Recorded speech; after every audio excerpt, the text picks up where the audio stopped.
আমরা এই জনগণকে মুক্ত করতে এখন আমরা সব আবার রাস্তায় নেমে এসেছি। আমরা আজকে এক কথার দাবিতে আজকে এখানে হাজির হয়েছি। আমরা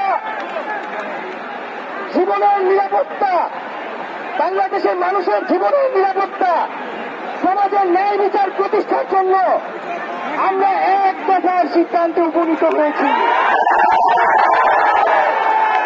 এই সরকার কোনোভাবে আর এক মিনিট ক্ষমতায় থাকার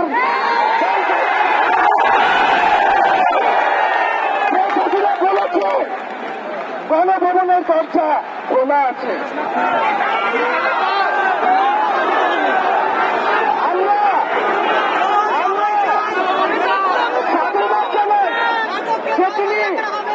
বুঝতে পেরেছে যে গণভবনের দরজা খোলা রাখতে হবে।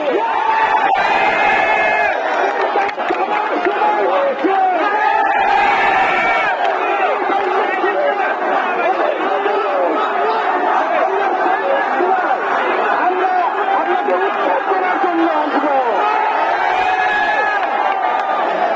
বন্ধুগণ, আমরা খুব স্পষ্ট কথা, শুধু শেখ হাসিনাকে পদত্যাগ করলেই হবে না।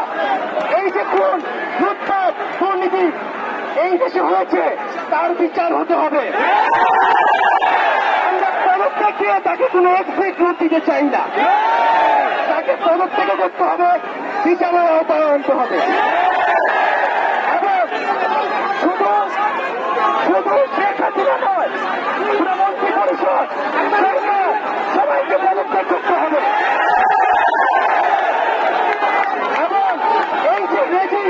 এই যে জাতীয়তাবাদী শাসন ব্যবস্থা, এটাকে বিলোপ করতে হবে।